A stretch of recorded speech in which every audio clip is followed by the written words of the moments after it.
Hello everyone, आप सभी का स्वागत है आप सभी के यूट्यूब चैनल योनिक क्लासेस में। तो जैसे कि आप सभी जानना चाहते थे कि DSSB TGT सोशल साइंस का जो एग्ज़ाम है उसको लेकर जितने भी इंफॉर्मेशन होगी वो सारी आपको इस वीडियो में मिल जाएगी आपको, ठीक है। और इसके साथ साथ आप कैसे तैयारी करें सब कुछ पता चलेगा आपको इस वीडियो में। तो आप सभी को क्या क्या चीज़ें इस वीडियो के जरिए पता चलने वाली है। एक तो एग्ज़ाम पैटर्न क्या रहेगा, ठीक है। जो स्टडी मटेरियल या कहूँ जो बुक्स वगैरह हैं, यानी कि हर एक सब्जेक्ट की जो बुक्स है, क्योंकि आपको पता है जो पेपर 1 पेपर 2 होता है, जिसको बिल्कुल भी नहीं पता है उसे पता चल जाएगा सब कुछ। और जिसको ये पता है कि एग्ज़ाम पैटर्न क्या होता है, पर उनको ये नहीं पता कि बेस्ट बुक्स कौन सी है जिसमें से आपका जो एग्ज़ाम है बहुत अच्छे से क्रैक करने में बहुत हेल्प करेंगी। पढ़ना तो खुद ही पड़ेगा, पर उसके लिए हम किसी चीज़ की मदद ले सकते हैं। सेफ स्कोर कितना रहेगा, स्ट्रेटजी क्या रहेगी हमारी, तो इन सारी चीज़ों पर हम डिस्कशन करेंगे बहुत अच्छी तरीके से। मोस्ट इम्पॉर्टेंट हमारा स्टडी मटेरियल होता है और जो हमारी मदद करता है अपने एग्ज़ाम को क्लियर करने में।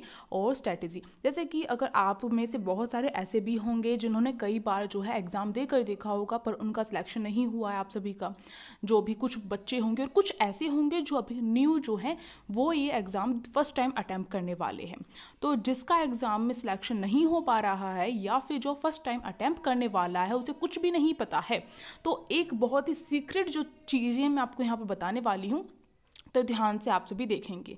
और साथ ही हमारे चैनल पर DSSB TGT सोशल साइंस की पूरी अच्छी तरीके से तैयारी करवाई जाती है। बहुत सारे वीडियोस आपको मिल जाएंगी, प्लेलिस्ट डिस्क्रिप्शन बॉक्स में दे दी जाएगी। साथ ही साथ सिलेबस की वीडियो फटाफट देख लेना, वो जो सिलेबस है उससे बाहर कुछ नहीं आता है। तो अब चलिए देखते हैं हम। सबसे पहली बात, हमारा एग्ज़ाम पैटर्न किस तरीके का होगा। देखो, जो पेपर है आपका दो उसमें आएगा, पेपर 1 और पेपर 2, यानी कि दो उसमें डिवाइड किया गया है आपका एग्ज़ाम जो है पेपर 1 और पेपर 2 में। पेपर 1 में जो है आपके सारे के सारे जो बेसिक जो सब्जेक्ट है जो हर किसी के एग्ज़ाम में आते हैं, यानी कि अगर आप PRT का दोगे, DSSB का, या फिर आप PGT का दोगे, तो सब में पेपर 1 जो है कॉमन है, ठीक है, ये बात ध्यान रखनी है। पर यहाँ पर बहुत सारे ये सोच कर बैठ जाते हैं कि जो हम PRT की तैयारी कर रहे हैं वही चीज़ हमारी TGT में आ जाएगी, या फिर जो हम PGT की तैयारी कर रहे हैं तो पेपर 1 हमारा सेम ही रहेगा। देखो, सेम रहता है पर लेवल में थोड़ा बहुत ऊपर नीचे हो जाता है। अगर बिल्कुल सेम दे देंगे तो जो बच्चा PGT की तैयारी कर रहा है वो तो चुटकियों में TGT का पेपर सॉल्व कर देगा। तो इसलिए आप समझ रहे हैं लेवल में थोड़ा अप डाउन होता रहता है इसमें। तो इसलिए आपको उस लेवल की जो तैयारी है अपना कैसे पता चलेगा, प्रीवियस ईयर देखोगे तो पता चलेगा कि जो TGT सोशल साइंस का एग्ज़ाम है या फिर किसी भी TGT का जितने भी TGT का एग्ज़ाम होते हैं उसमें जो पेपर 1 है उसका लेवल सेम रहता है। तो कोई भी चाहे मैथ का हो चाहे साइंस का हो, तो किसी का भी एग्ज़ाम का पैटर्न आप देख सकते हो जो फर्स्ट पेपर है उसका किस तरीके का रहता है। तो देखो, सबसे पहली बात, आपकी जो जनरल अवेयरनेस है उसके 20 नंबर के क्वेश्चंस जो हैं आते हैं, यानी कि 20 क्वेश्चन होते हैं, 20 नंबर के होते हैं। और हाँ, यहाँ पर नेगेटिव मार्किंग भी होती है। पेपर 1 में अलग से पास होना होता है आप सभी को, पेपर 2 में अलग से पास होना होता है, ठीक है। पेपर 1 में जो जनरल वाले हैं उन्हें 40 मार्क्स लेकर आने पड़ते हैं। उसके बिना उनका जो सेकेंड पेपर है, चाहे उसमें उनके कितने भी मार्क्स आ जाएँ फिर भी उनका सिलेक्शन नहीं होगा। तो ध्यान रखना है, आपको हल्के में नहीं लेना है पेपर 1 और पेपर 2 में इतने मार्क्स तो लाने ही पड़ेंगे आपको। देखो, जो GK है, जो हमारी जनरल अवेयरनेस होती है उसके 20 क्वेश्चन होंगे, यानी कि 20 नंबर का होगा। रीजनिंग भी 20 नंबर की होगी, यहाँ पर 20-20 में डिवाइड किया गया। इंग्लिश भी 20 नंबर की, हिंदी 20 नंबर की, और मैथमेटिक्स जो है वो भी 20 नंबर की होगी। तो कोई मैथ में वीक होता है, कोई इंग्लिश में वीक होता है, कोई हिंदी में वीक होता है, तो ये नहीं सोचना हम इस चीज़ में वीक हैं। आप उसको क्या कर सकते हो, हाँ, इतना फोकस नहीं कर सकते जितने क्या है, जो जिस बच्चे का मान लो मैथ किसी की वीक है और किसी की स्ट्रॉन्ग है, जिस बच्चे की स्ट्रॉन्ग है वो उतना ज़्यादा क्या करेगा, मैथ पर फोकस करेगा तो अच्छे मार्क्स स्कोर कर सकता है मैथ वाले पोर्शन में। शायद वो दूसरा जो सब्जेक्ट होगा उसमें वीक हो सकता है। तो ये नहीं सोचना है कि हम इस सब्जेक्ट में वीक है और इस वजह से हमारा रह जाएगा। आपको ये देखना है कि आपके अंदर क्या चीज़ बेस्ट है, उस चीज़ को आपको और भी ज़्यादा स्ट्रॉन्ग करना है, ठीक है। आप समझ रहे हैं मेरी बात। तो ये हो गया हमारा पेपर 1। अब पेपर 2 की बात की जाए तो देखो, पेपर 2 जो है उसमें सब्जेक्ट कंसर्न जो है आपका 100 मार्क्स का आएगा, यानी कि TGT सोशल साइंस की तैयारी कर रहे हैं तो सोशल साइंस में आपके 4 सब्जेक्ट आएंगे। हिस्ट्री हो गई, हिस्ट्री में आपकी वर्ल्ड हिस्ट्री और इंडियन हिस्ट्री हो गई, मॉडर्न वगैरह आ जाएगी उसमें आपकी। फिर उसके बाद आपका जो राजनीतिक विज्ञान पॉलिटिकल साइंस होगा वो आ जाएगा आपका। और फिर इसके बाद आपका इकोनॉमिक्स जो सब्जेक्ट है वो आता है इसमें। और इसके बाद आपका ज्योग्राफी। तो देखो ज्योग्राफी जो है आपकी अगर देखा जाए तो 6 से लेकर 10 तक, मैं यही कहूँगी 6 से लेकर 10 तक कवर करो अपनी ज्योग्राफी हिस्ट्री वगैरह, सारी चीज़ें यहीं से कवर हो जाती हैं। अगर एक्स्ट्रा ही करना है तो आप 10th 12th कर सकते हो, और 10th to 12th कर सकते हो अगर एक्स्ट्रा करना है, पर 6 to 10th तक आपकी सारी चीज़ें कवर हो जाएंगी एनसीईआरटी बुक में। तो ये बात ध्यान रखनी है आपको, एनसीईआरटी बुक में आपका सारा सिलेबस कवर हो जाएगा। 6 to 10th करो। पर यहाँ पर मैं एक एडवाइस हमेशा देती हूँ आप सभी को, जैसे कि इकोनॉमिक्स बच्चों वाली नहीं आती है। इकोनॉमिक्स जो है इसका लेवल थोड़ा अप होता है, क्योंकि इकोनॉमिक्स जो है एनसीईआरटी में 9th 10th में लगती है, यानी कि 6th 7th 8th में इकोनॉमिक्स सब्जेक्ट होता ही नहीं है बच्चों के पास। तो 9th 10th में से क्या पूछेंगे, इतना कुछ नहीं पूछते 9th 10th में से, पर वो क्या करते हैं 11th और 12th की जो इकोनॉमिक्स है वहाँ से आपका पूछते हैं। तो इकोनॉमिक्स कहाँ से करनी है, 9th और 10th में अपना बेसिक क्लियर करो, उसके बाद 11th 12th की इकोनॉमिक्स आपको आनी चाहिए अच्छे तरीके से, कहीं से भी पूछ लेते हैं वो। और बहुत सारे इंपॉर्टेंट जो टॉपिक है मैंने आपको डिस्कस करे हुए हैं, किस टाइप के क्वेश्चंस जो पूछे जाते हैं। बैंक का जो है इकोनॉमिक्स में जरूर पूछा जाता है, बैंक वाला करना है आपको। तो ये इकोनॉमिक्स हो गई। तो ये नहीं कहा जा सकता कि किस पेपर में से कितना, मतलब कि ये नहीं कहा जा सकता कि आपके 100 मार्क्स में से इकोनॉमिक्स का इतना डिवाइड है या फिर ज्योग्राफी के इतने ही क्वेश्चन आएंगे, ऐसा नहीं है। आपके जो मार्क्स हैं ऐसा भी हो सकता है 90 नंबर का इकोनॉमिक्स का आ जाए और 10 नंबर का हिस्ट्री का आ जाए, ऐसा भी हो सकता है मिक्स आ जाए। तो हम ये तय नहीं कर सकते कि आपका कितने मार्क्स का कितना आएगा। जैसे पेपर 1 में तो हमारा डिसाइड है कि 20 मार्क्स की इंग्लिश है, 20 मार्क्स की हिंदी है, तो ये बात आप यहाँ पर क्लियर हो गई होगी। तो पेपर 1 और पेपर 2 की बातें क्लियर हो गई। तो यहाँ पर अब जो है इसके बाद बुक्स जो है यानी कि स्टडी मटेरियल जो है मैं यहाँ पर डिस्कस कर लेती हूँ आप सभी के साथ, तो काफ़ी ठीक रहेगा। और इसमें से जो देखो आपका जो पेपर 1 है उसमें अगर देखें जनरल अवेयरनेस की जो बुक है, उसमें ल्यूसेंट की जो बुक है, बहुत कहा जा सकता है सारी चीज़ें, इतनी बड़ी मोटी बुक भी नहीं है। ल्यूसेंट की बुक से आपकी काफ़ी सारी चीज़ें कवर हो सकती है। स्टैटिक जीके आपकी कवर हो सकती है।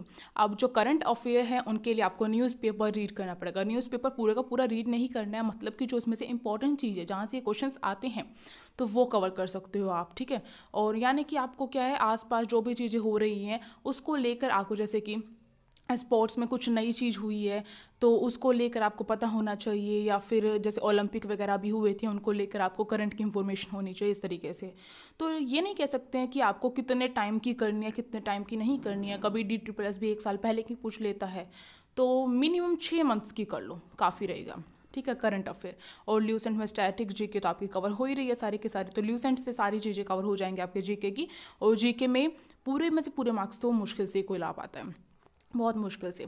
अब देखो रीजनिंग जो है उसमें आपके जो 2 बुक्स हैं जो आपको बहुत ज़्यादा हेल्पफुल रहेगी, एक तो RS अग्रवाल की है, ठीक है, और किरण की जो बुक है बहुत अच्छी है, जिसमें आप सारी चीज़ें जो हैं कवर कर सकते हो।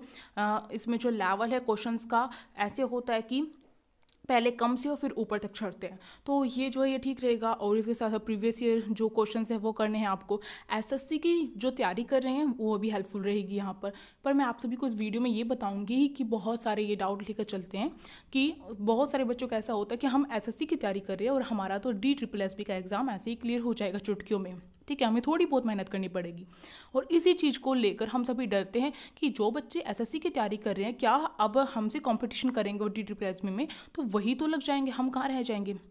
तो ये जो सोच है ये आप सभी की गलत है। यहाँ पर देखो SSC की जो तैयारी कर रहा है, अगर ऐसा होता तो सारे के सारे जो SSC वाले और DSSS में टीचर बन के बैठ जाते ना, नहीं। क्यों? क्योंकि SSC वाले केवल पेपर 1 की जो तैयारी कर रहे हैं उनका जो है इसमें मदद होगी, पर उनका जो सब्जेक्ट कंसर्न यानी कि 100 मार्क्स का जो पेपर है, सेकंड पेपर जो होता है, पेपर सेकंड जो है जो 100 मार्क्स का है, उसमें वो वीक होते हैं। तो इसलिए आपको अपना ये देखना है कि आप किस चीज़ में स्ट्रॉन्ग है। और मैं ये भी बताऊंगी पेपर 1 पे ध्यान देना चाहिए, पेपर 2 पे ध्यान देना चाहिए, ठीक है।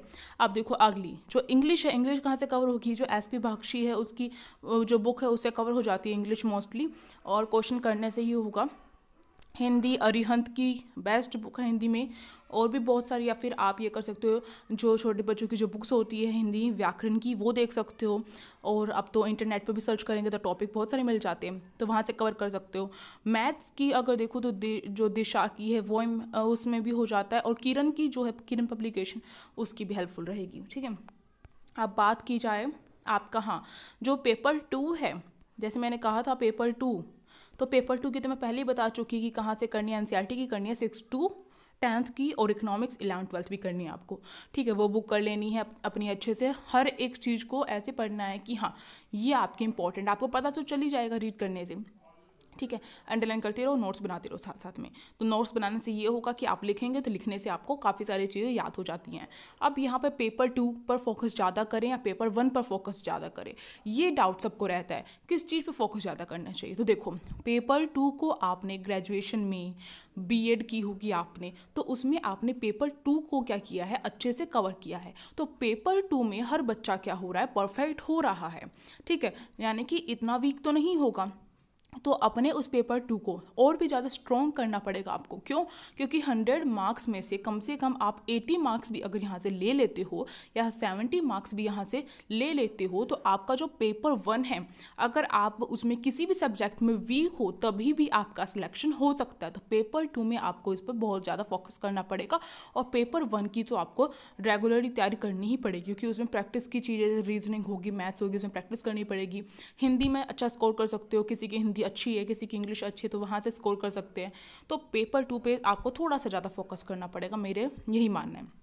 अब देखो यहाँ पर बात है सेफ स्कोर कितना जाती है कट ऑफ, अगर देखी जाए तो कट ऑफ के लिए आपको कितने मार्क्स तक की, कम से कम 120 यानी कि 120 से ज़्यादा नंबर अगर लाओगे तभी सिलेक्शन हो पाएगा। इतना सोच कर चलोगे तभी आपके क्या है कुछ 2-4 नंबर कम होंगे और फिर आपका सिलेक्शन होगा। यानी कि आपको अपना सिलेक्शन के लिए थोड़े से ज़्यादा मार्क्स ही डिसाइड करके चलने हैं। यानी कि इस साल जो कट ऑफ लगेगी उससे ज़्यादा नंबर आपको लाने के लिए आपको सोच के चलना है पहले से ही। स्ट्रैटेजी की बात की जाए तो कितनी रखनी है स्ट्रैटेजी। अब यहाँ पर आप कहेंगे 120 की तो कट ऑफ आज तक अभी तक तो गई नहीं है, फिर आप 120 क्यों कह रहे हो? क्योंकि हम जब ज़्यादा की सोचेंगे तभी तो हम उस लेवल तक पहुँच पाएंगे, कट ऑफ के लेवल तक। आप सभी समझ रहे होंगे मेरी बात। स्ट्रैटेजी की बात की जाए तो स्ट्रैटेजी कुछ भी नहीं है, बस यही है कि आपको डेली पढ़ना है। एक भी दिन बीच में स्किप हो गया तो नेक्स्ट डे आपका मन खुद ही नहीं करेगा कुछ भी करने का, ठीक है। तो डेली पढ़ना है। इसके साथ साथ आपको क्या है, कम से कम आपको क्या करना पड़ेगा कि जो आपकी एनसीईआरटी बुक है बहुत अच्छे से कवर करनी पड़ेगी आपको, हर चीज़ एनसीईआरटी बुक की, ठीक है। और जो है मॉक टेस्ट, एग्ज़ाम से पहले मॉक टेस्ट जो है आपको लगाने हैं और पेपर करके देना है, जिससे कि आपका टाइम मैनेजमेंट जो है आप वहाँ पर सीख जाएंगे। इसके साथ साथ प्रीवियस ईयर क्वेश्चन पेपर करना बिल्कुल भी नहीं भूलना है, ठीक है। प्रीवियस ईयर क्वेश्चन पेपर करना बिल्कुल भी नहीं भूलना है।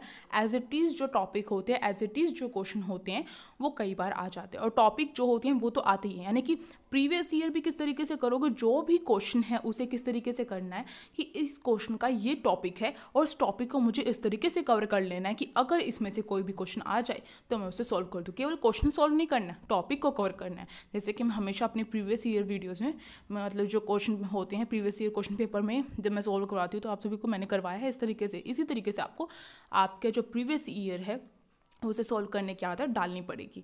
तो ये होगी स्ट्रैटेजी यहाँ पर। और जैसे कि मैंने कहा न्यूज़पेपर, अब आप कहेंगे न्यूज़पेपर पूरा नहीं पढ़ना है, बस उसमें से जो कुछ चीज़ें इंपॉर्टेंट होती है बस वो देख लो। और ज़्यादा टाइम नहीं है तो आजकल तो बहुत सारे ऐसे हैं कि इंटरनेट पे बहुत सारी चीज़ें हमें प्रोवाइड हैं, मैगज़ीन वगैरह निकलती है तो वो सारी चीज़ें आप चेक कर सकते हो। और इसके साथ साथ मैंने आप सभी को और सारी बुक्स वगैरह के बारे में बता ही दिया है। या फिर प्रैक्टिस करने के लिए किरण जो पब्लिकेशन है सेकंड पेपर की प्रैक्टिस करने के लिए किरण पब्लिकेशन की जो 10 ईयर की बुक आती है वो भी ले सकते हो। उसमें काफ़ी सारे क्वेश्चन अच्छे होते हैं बहुत सारे, तो वो देख सकते हो। और भी बहुत सारे जो पब्लिकेशन है उनकी चीज़ें देख सकते हो आप। और most important previous year question paper है। तो आपको ये वीडियो कैसी लगी मुझे कमेंट बॉक्स में ज़रूर बताना, और तैयारी स्टार्ट करनी है या नहीं करनी है मुझे कमेंट बॉक्स में बताना, ठीक है। Thank you so much.